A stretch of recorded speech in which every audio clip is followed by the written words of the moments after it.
Muita alegria de podermos estar juntos nessa segunda-feira, dia 1º de fevereiro, para glorificarmos a Deus por tudo que vivemos nesse dia 31 de janeiro. Obrigado por todos os testemunhos da alegria das consagrações à Virgem Maria.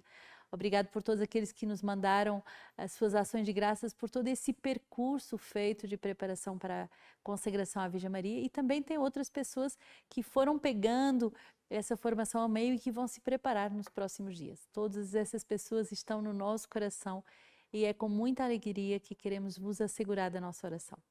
Hoje quero também vos partilhar como foi belo esse momento da festa de Dom Bosco aqui no Carmo, com o padre Chicão, o padre que também foi provincial, inspetor dessa região, foi também aqui diretor do colégio, e com todos os ex-alunos, com todas as crianças do Oratório Festivo e também com Dom Antônio Assis, bispo salesiano, que teve também celebrando a missa para nós. E foi um momento muito forte de comunhão, estudando e escutando as histórias de santidade que passaram por essa casa. E agora a comunidade de Sementes do Verbo deve levar para diante essa história de evangelização.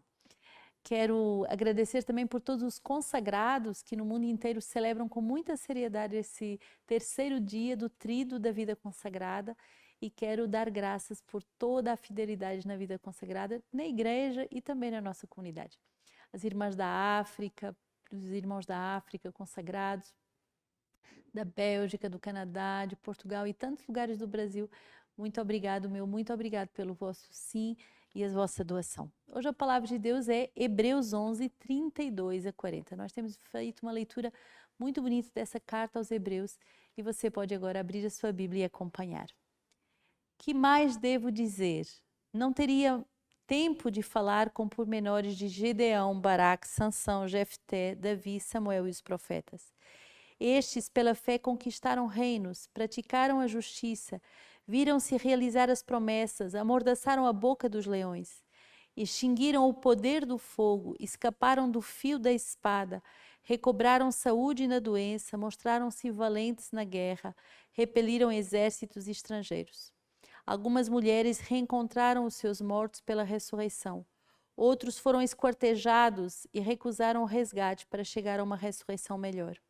Outros ainda sofreram a provação dos escárnios e experimentaram o açoite, as correntes e as prisões.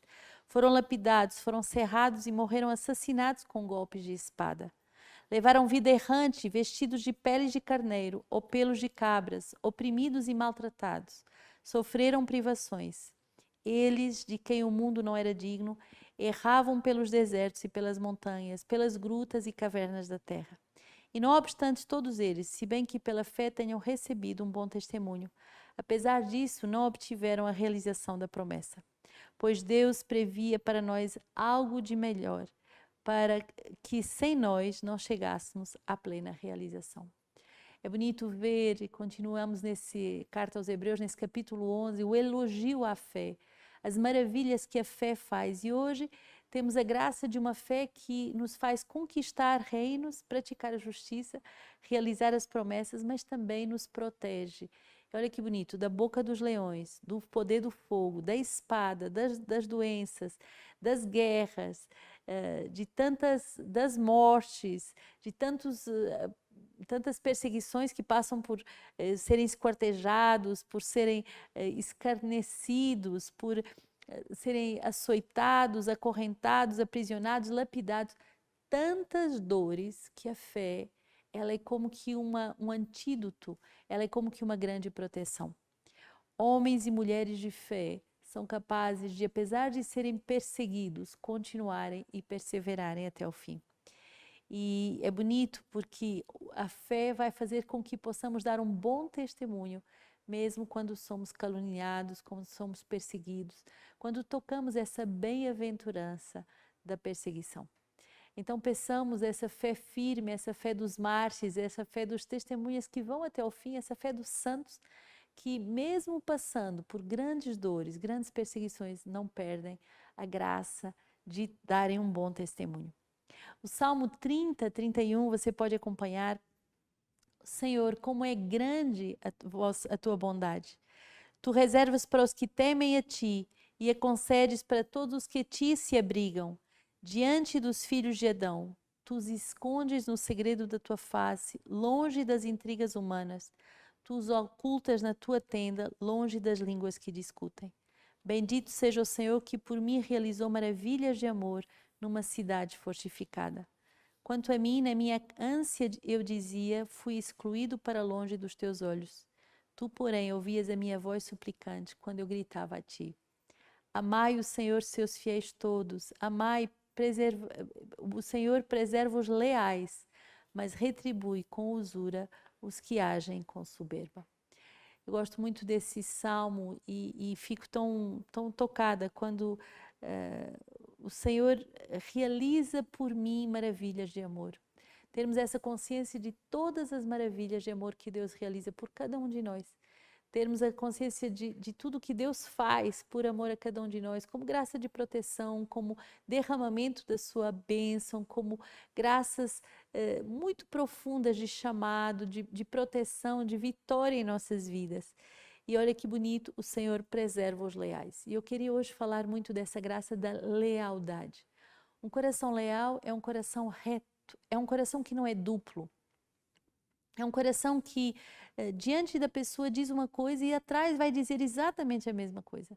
E nós, às vezes, para não querermos ferir a pessoa, na frente somos muito simpáticos, mas atrás não somos leais. E somos capazes de dizer coisas atrás dessa pessoa, nas suas costas, a outras pessoas que não temos a coragem de dizer na frente. O Senhor, Ele preserva os leais. Devemos pedir hoje essa graça de agirmos para com Deus e para com os irmãos com muita lealdade, com um coração fiel, um coração todo integrado, um coração todo unificado, um coração que é um só coração diante dos outros e atrás deles. Marcos 5, 1 a 20 é essa belíssima passagem do Evangelho que hoje nos é dado.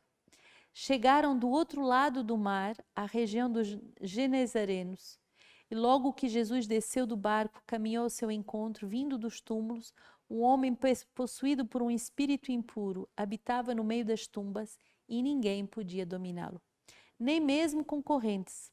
Muitas vezes já o haviam prendido com grilhões e algemas, mas ele arrebentava os grilhões e estraçalhava as correntes, e ninguém conseguia subjugá-lo.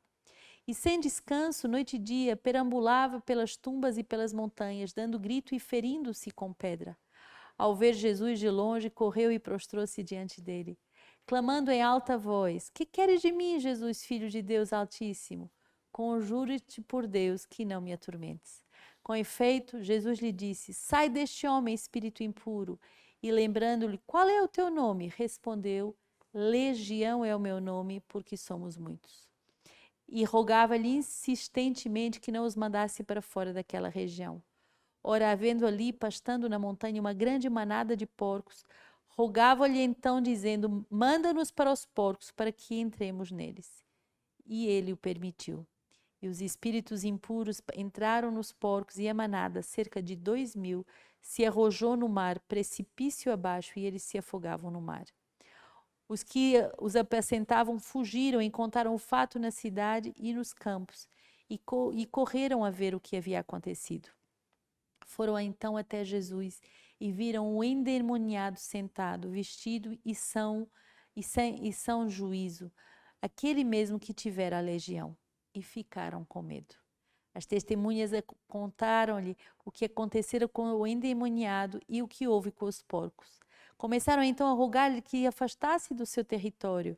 Quando entrou no barco, aqueles que foram endemoniados rogou-lhe que o deixasse ficar com ele. Ele não deixou e disse: Vai para a tua casa e para os teus, e anuncia-lhes o que fez por ti o Senhor, na sua misericórdia. E então ele partiu e começou a proclamar na Decápole o quanto Jesus fizera por ele, e todos ficaram espantados. Esse recito extraordinário de uma grande libertação nos mostra o poder da fé e da autoridade de Jesus. E Jesus vai com muita autoridade libertar esse homem possuído por uma legião de espíritos impuros, uma legião de espíritos que o atacavam, e Jesus, com muita autoridade, com a autoridade da fé, ele vai expulsar essa legião. e esse homem vai ser livre, liberto. E há um detalhe que eu gostaria de comentar que diz assim, começaram a rogar que Jesus se afastasse do território. É impressionante, Jesus acaba de fazer uma obra espetacular de libertação e as pessoas com olhar superficial só veem a manada dos porcos que eles perderam. Há como que uma visão que é curta e que só vê as coisas materiais e não vê as realidades espirituais. Ora que esse homem foi capaz de ser liberto de uma legião de espíritos impuros e pôde testemunhar. Podemos também perguntar, mas por que será que o Senhor não permitiu que ele seguisse Jesus de perto? Porque a missão dele não era ser aquele que acompanhava Jesus, mas era testemunhar no meio dos seus as grandes maravilhas que Deus fizera na sua vida. E foi isso que ele fez. Então, hoje, essa Lexio deixa esse fogo, esse poder da fé que nos liberta de todo o mal, que nos faz ver as maravilhas sem conta que Deus tem para nós, que nos torna leais e capazes de ser autênticos no nosso testemunho. E também essa fé que expulsa o mal, que expulsa os demônios, nos dando uma belíssima autoridade na nossa forma de proclamar as maravilhas de Deus. Hoje, como leitura patrística, temos os tratados sobre os salmos do pseudo-Hilário do século IV, um texto muito bonito.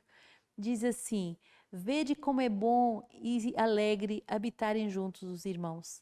Bom e alegre é habitar na unidade com os irmãos, porque vivendo desse modo, juntam-se à unidade da igreja.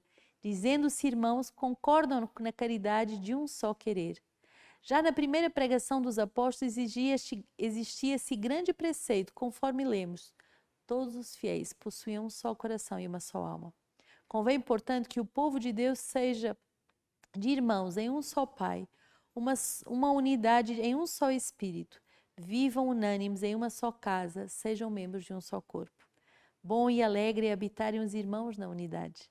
O profeta encontra uma comparação para esta alegria e bondade, com o óleo sobre a cabeça que desce pela barba de Arão até a orla das suas vestes.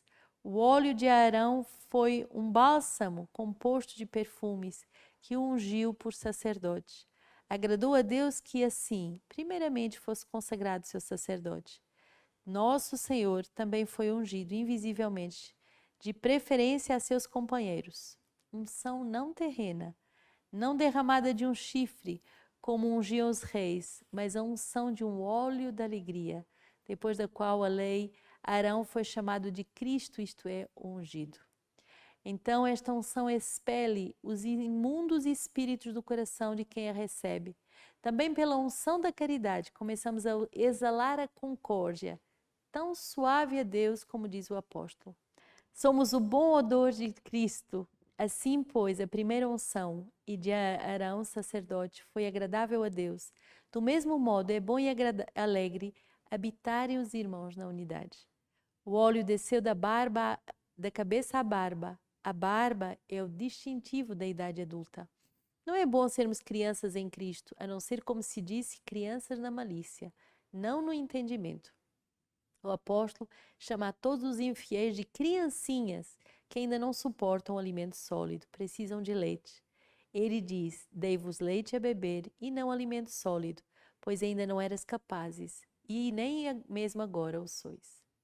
Que belo esse comentário que nos faz perceber que quando vivemos na unidade, o óleo da alegria é derramado e todos os espíritos impuros são expulsos. Que Nosso Senhor hoje nos dê a alegria de viver essa palavra, de poder viver na concórdia, na fé, nessa autoridade que expulsa o mal das nossas vidas e que semeia à nossa volta a concórdia. Que Deus nos abençoe e nos guarde. Ele que é Pai, Filho e Espírito Santo. E quero fazer um apelo. Me ajude nessa campanha. Doe mais 1, mais 10, mais 100, mais 1000. Me ajude a ajudar tantas pessoas que precisam da palavra de Deus e que têm as vidas às vezes dominadas pelo mal e que uma palavra basta para se tornarem livres, capazes de testemunhar o amor de Deus.